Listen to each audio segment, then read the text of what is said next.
मेरे भाई, फीडबैक देना भी जिंदगी में जरूरी होता है।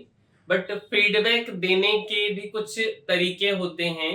आइए इस वीडियो में हम आपको बताते हैं, जो कि एक रिसर्च का पार्ट है मेरे भाई।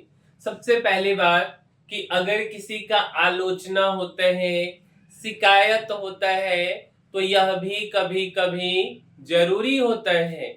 और मेरे भाई, फीडबैक देने के 5 तरीके आजमाएं।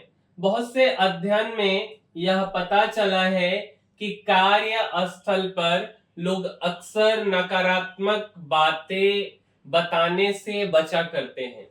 कई बार लोग आलोचनात्मक फीडबैक देने से पूरी तरह से इनकार कर देते हैं। इसके परिणाम स्वरूप बहुत से कर्मचारी, खासकर नेतृत्व की भूमिका निभाने वाले, इस बात को समझ ही नहीं पाते हैं कि दूसरे उन्हें कैसे अनुभव करते हैं। यदि आप किसी ऐसे व्यक्ति के साथ काम कर रहे हैं जिसे लंबे समय से कोई फीडबैक नहीं मिला है और आप उसकी प्रगति में मदद करना चाहते हैं, उसके आगे बढ़ने में मदद करना चाहते हैं, तो कुछ स्टेप्स हैं जो आपको उठाना पड़ेगा। सबसे पहला है कि पूरी सहानुभूति के साथ बातचीत शुरू करें। यदि आपने अपने किसी साथी की मदद करने की ठान ही ली है, तो सबसे पहले अपनी झुंझलाहट को एक किनारे रख दें। इसके बाद ही किसी भी तरह की बात का सिलसिला शुरू करें। बातचीत शुरू करने से पहले यह बात भी समझ लें कि आपके सहयोगी को शुरुआत में एक झटका लग सकता है, लेकिन यह स्वाभाविक है। आप इसे विरोध की तरह न लें। दूसरा मेरे भाई, उद्देश्य को समझकर ही बात करें। मेरे भाई, सबसे पहले अपने साथी के उद्देश्य को समझने की कोशिश करें और उसके बाद ही बातचीत की शुरुआत करें। उनके उद्देश्य को स्पष्ट करके बात करेंगे तो दोनों के लिए आसानी हो जाएगी। उनके इरादों और वास्तविक परिणामों के बीच के अंतर को पहचानना भी जरूरी है। इससे आपको समझने में मदद मिलेगी कि उनकी आत्म जागरूकता की कमी कितनी है। तीसरा मेरे भाई, भावनाओं की बात करें, आरोप की नहीं।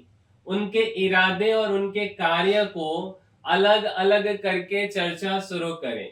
उदाहरण के लिए आप उनसे यह कह सकते हैं कि मुझे अब समझ में आता है कि यह आपका इरादा नहीं था, लेकिन मीटिंग के दौरान मुझे ऐसा लगा कि आपने मेरी बातों को काफी नजरअंदाज किया।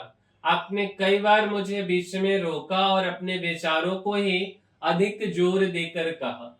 चौथा, व्यवहार के ठोस उदाहरण पेश करें। बातचीत के दौरान उनके बात करने के अंदाज या पैटर्न पर भी उनका ध्यान आकर्षित करने को कह सकते हैं। आप उनके व्यवहार के ठोस उदाहरण पेश करें ताकि उन्हें समझ में आ जाए कि यह ठीक नहीं है, क्योंकि अब यह एक आदत जैसा पैटर्न बनता जा रहा है।